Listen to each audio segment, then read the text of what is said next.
Hi to our Rise and Remember podcast team. Welcome. My name is Nikki. And I'm Diane. We're in Miami and we are just here to riff on real life things as we individually rise to remember our truth. And this was a conversation I've been having recently around the healing arts. This wasn't what I was planning to talk about, but it's, the role of a healer is not to be the one that conducts the healing. It's to hold a space for the patient, the client, the student, the participant to remember themselves, to remember who they are in time and space, to remember their connection to their higher power. That's literally all it takes to heal, you guys. My understanding is it's that unkinked pipeline to your higher power that brings in the aha moments, the miraculous healings, and the connections, and the synchronicities, and the solutions, all things. So that's kind of the meaning behind Rise and Remember. Because Diane and I don't know what we're doing either. None of us know what we're doing in this We're life. all we're all learning on the fly. We're all Literally. rising to remember and transform together. And I like the word remember because when you break it down, remember. Member meaning embodied. So remember, you don't just aha, but you live embodied in that remembering. Which otherwise it just stays up in the idea sphere. Ding, ding, ding, ding. Like, and I have a lot that's just up here and I haven't yet brought it down yet to embody it and live it. But that's what she and I are providing is a remember, a remembering. It's repetition like going to the gym. You don't go to the gym and lift 200 pounds and be like, okay, I'm done forevermore. You got to keep going. You got to do reps. And that's what we're offering here as a rep for you to remember your divinity, for you to remember where the truth is, because we are being lied to on every corner. Not all lies are intentional. I think they're just perpetuated. I think we're living in a lot of systemic misinformation that culturally we just keep reactivating because we keep believing it and buying into it. But there's misinformation everywhere, especially now. And it's hard to discern what's true. We don't want to buy into the manipulation. We don't want to be controlled. Bless you. Thank you. We want to live with that divine remembering informing us, and we don't have that intuitive clarity if we're just, believing everything that we hear or we're living in our own reactive emotional traumas. So that's what I feel really we could talk about today. Diane, how's that land for you? I mean, it lands for me in that I never watch the news. I don't like feeding into those things. I think it changes my energy, it changes my vibration. I don't feel healthy when I see all these. I mean, no, there's bad things in the world. I know that there's things that are happening, but I don't think we need to feed ourselves with that information constantly. It's good to be aware of what's happening, to be in tune, that there are things happening, but really focusing on changing the world and how can we make a bigger impact and really listening to ourselves and what's going on, right? Because we're all feeling physical symptoms every single day. And so tapping into that and rising to heal ourselves is a great way to shift things out of that negativity and all the stuff that's coming in through the media and social media and the news and all of that. Yeah, and I can reflect on my early life. I used to love scary movies. I loved them. I remember walking into a movie store. Younger generations, we used to have stores. You had to walk in to rent a movie. Like it was a thing. You had like 3 days. Blockbuster. You had to grab it at Blockbuster. Like so, I remember walking in and I was standing in the horror movie section, and I'm like, I've seen all of these. Like I loved horror movies. And as I started to heal my inner child trauma and my disassociation, and I got off alcohol and cigarettes and like anything else that I was using to numb out my own pain, I stopped wanting to see those movies. And I'm not saying if you like horror movies and you're like walking trauma bomb. Like I'm not saying that, but what I know with my own life and what I've seen with clients and students is if I have an unaddressed, raw, open wound in here, when information is sent through the media waves, like it's feeding something inside of me, and then this normalized feeling of drama and reactivity gets triggered, and now I'm feeding the information back with my attention and with me holding it and gripping on it and fighting it. So when I started to do, animal rights activism, and I was angry and resentful and in despair and felt I was powerless to help end the pain, I dove into that pain and I just let myself continue to feel it. I'd do outreach with a smile on my face, handing out flyers on campuses saying, "Would you like information to help animals?" Just being friendly. But there would be antagonistic people who'd be like, "Oh, I'm gonna go get a steak," or they would bundle up the leaflet in front of me and drop it. Like, I got some of that snarky feedback, even though I was being really happy and friendly. But when I finally faced the fact that, yeah, I'm miserable inside, I'm angry inside, I'm sad inside, I don't know what to do about it, but I started to handle it, I started to face it, and I started to feel it, all those interactions stopped. Stopped.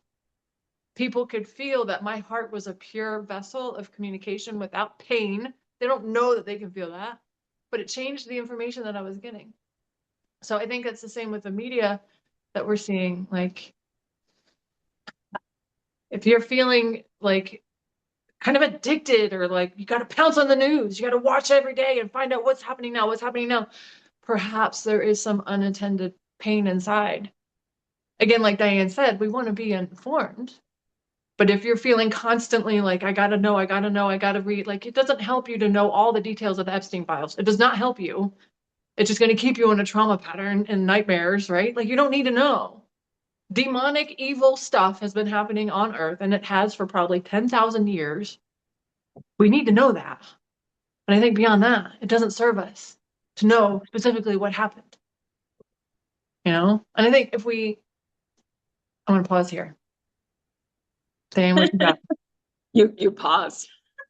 What I found interesting was you really were into scary movies as a kid, and I was absolutely not. And I didn't understand why. Why did these scary movies like Pet Cemetery, like that was such a silly, scary movie. But to me, it would freak me out and I would have nightmares for weeks, and I couldn't understand why until I started healing my trauma, right? Because I had this fluffy story about my childhood sexual trauma that I had blocked all of the true trauma out. Once I started healing it, then I realized, why did these kinds of shows and movies trigger me, and why I didn't like to watch them is because they would trigger my subconscious to replay these things while I was sleeping and causing more trauma to my nervous system, because they're going to trigger wherever you have trauma. So if you're watching too many of these things, they're going to trigger you. And it happens in other kinds of shows. Like, I used to really be into CSI and loving to watch all the science and the background behind these case files, until it was like close to the point where I was about to heal my trauma. I hadn't really become confident that I wanted to face it, but I knew that this was uncomfortable. Like, I would watch these shows, and whenever it would be a child, I would be so triggered for days, and I couldn't understand why. And it was so suppressed in my mind that I didn't realize that's that physical reaction I was having. And I was having physical symptoms, digestive symptoms, chronic pain, like all of these things were showing up. It was my nervous system and my limbic system and my body reacting to what I was seeing, because it knew that what happened to me was traumatic. So you're feeling it even though it's not happening to you, because you experienced it at some point. So, I mean, how much do you want to continue to feed yourself things that you know are causing you to feel sick? I think we really have to recognize that, listen to the signs that our body is giving us, and recognizing this show is making me uncomfortable. I'm not going to watch it anymore. And maybe that means you're not going to watch a TV show with your husband. And I've literally had to say that sometimes. I'm like, this show is not for me. Like, what just happened right now? I can't see that again. So I'm done, and that's all right.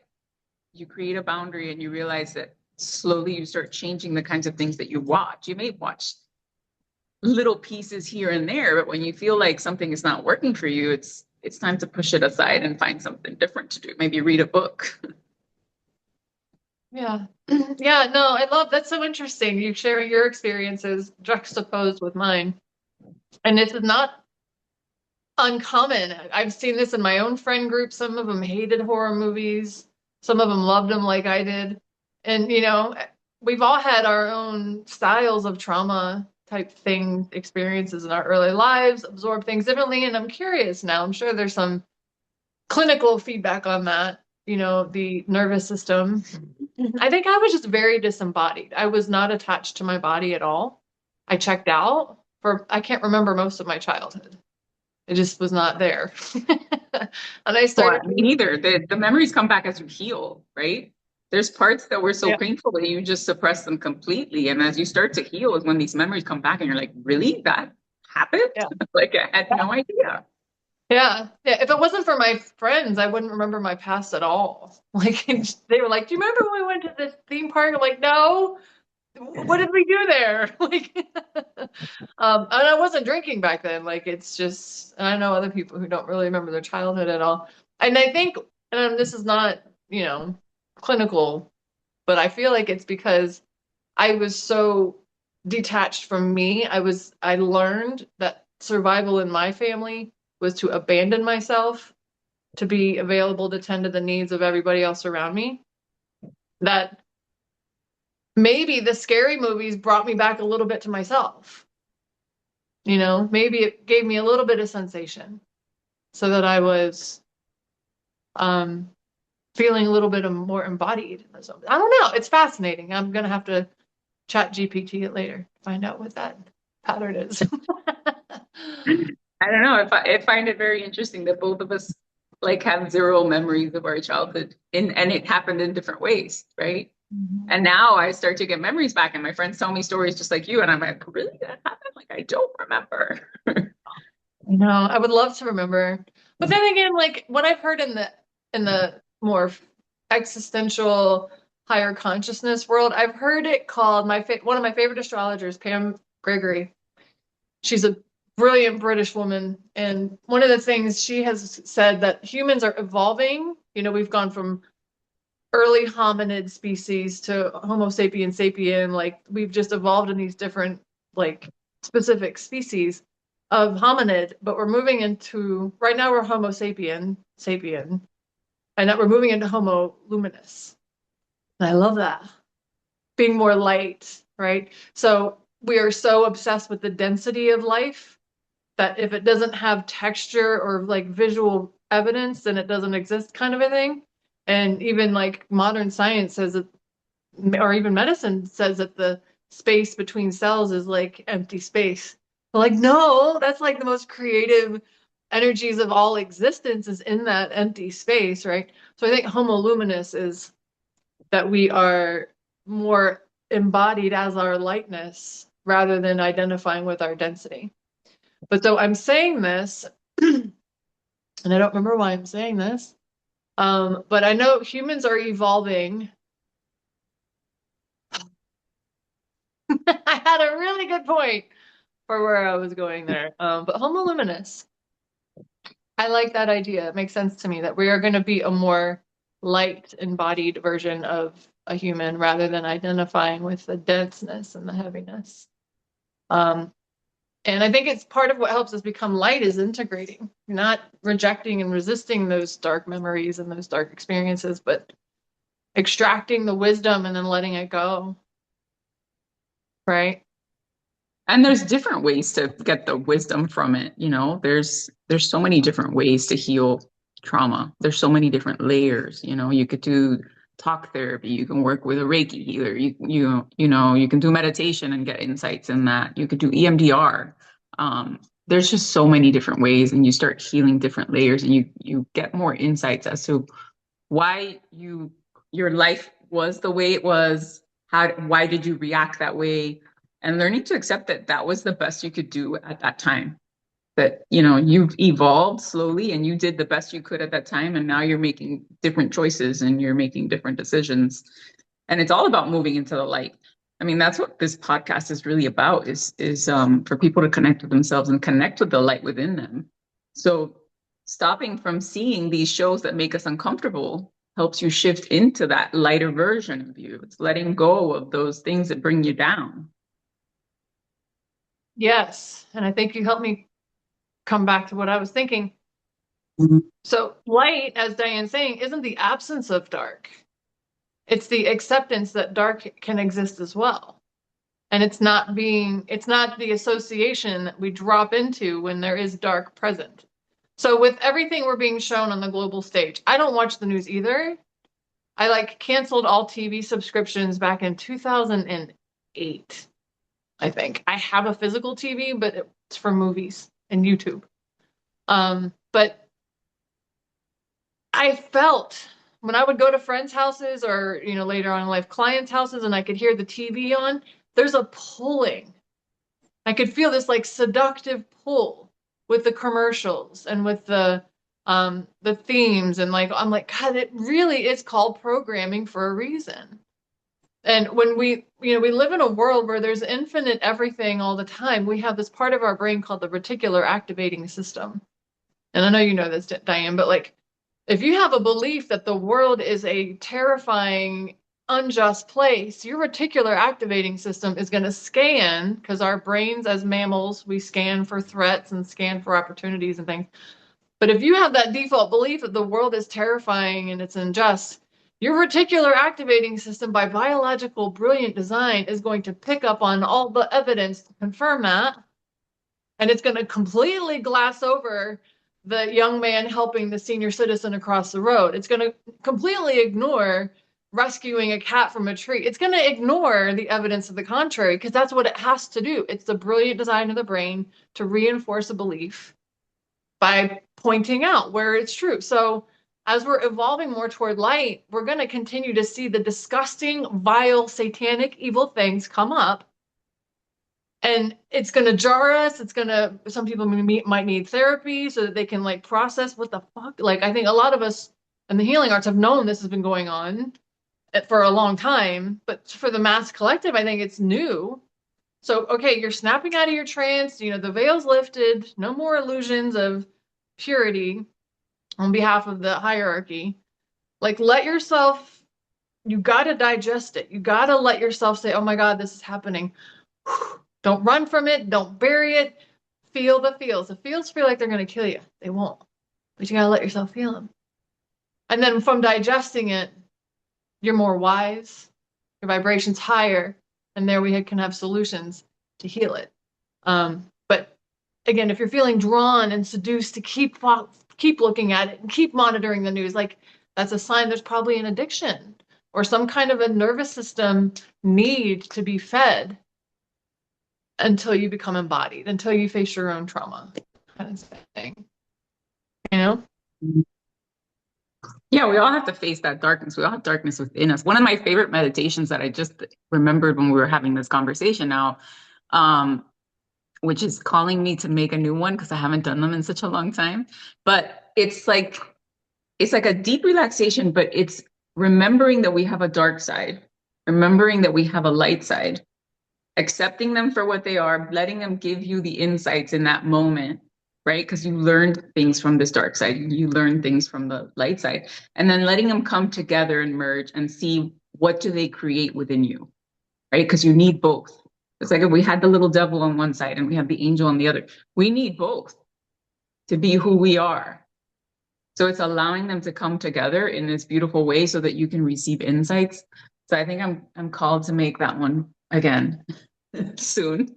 We need Maybe that. coming Yeah. tomorrow. Diane. Yeah. Yeah, we need that. And I did for the last couple of years, I've been focusing on shadow work, especially in all the talks I've done and all the everything. I've been focusing on helping people with their shadows, reclaiming them by no longer demonizing them and no longer demonizing demons, and just being like, you're valid. You deserve to exist. You're supposed to be in creation like all things. You don't want to choose it for yourself and keep ingesting it and like want to hang out and play with the demons, right? But if you try to invalidate them or deny them the right to exist, that keeps you hooked to them. It's actually a food by you resisting them. But just acknowledging that it all exists. And I had a friend who's talking about how she's been dealing with depression, especially lately, and she doesn't want to. And I'm like, we need to be depressed sometimes. That's the deep, dark, rich, feminine feels. We need to be in a depressed state sometimes. We can't always be sunshine, active, and happy. Like the whole spectrum of emotions is valid. right? And so we need those peaks and valleys. We need those moments of deep introspection and reflection. If you're a human and you're not feeling around some of the things that are happening, then you've gone a little bit too far to the spiritual, a little too disconnected. Like we want to stay in our humanity, where we don't just shut down and say, well, this is what happens when you get like that. That's a protective mechanism, I feel. Like we have very valid reasons to be angry and to cry and to feel depressed. It's our relationship with those emotions that determines whether we stay circling the drain, stuck in 3D narratives, or we become an embodied expression of the 5D, the more homo luminous, who welcomes the dark, doesn't fight the dark, validates it, right? I like that. I think I'm going to do that this week. I feel like it'll be good for the collective. Maybe that's going to be the new music I release on my Spotify and Apple Music because I've been waiting for an inspiration, a meditation that would really shift things for people. And I think it's a great way for you to find and recognize the mistakes, because something's going to come up in the darkness. It's the mistakes that you made, the challenges that you had, they're all opportunities to learn from, right? And then bringing them back into you and recognizing that's what made you here. That's what brought you here to this moment, to where you are, to the amazing accomplishments you've accomplished so far, and praising yourself in that space and moving forward into the light. So I think that's what I'm going to do this week. Yeah, well, send it to me. I'll take it for a test drive.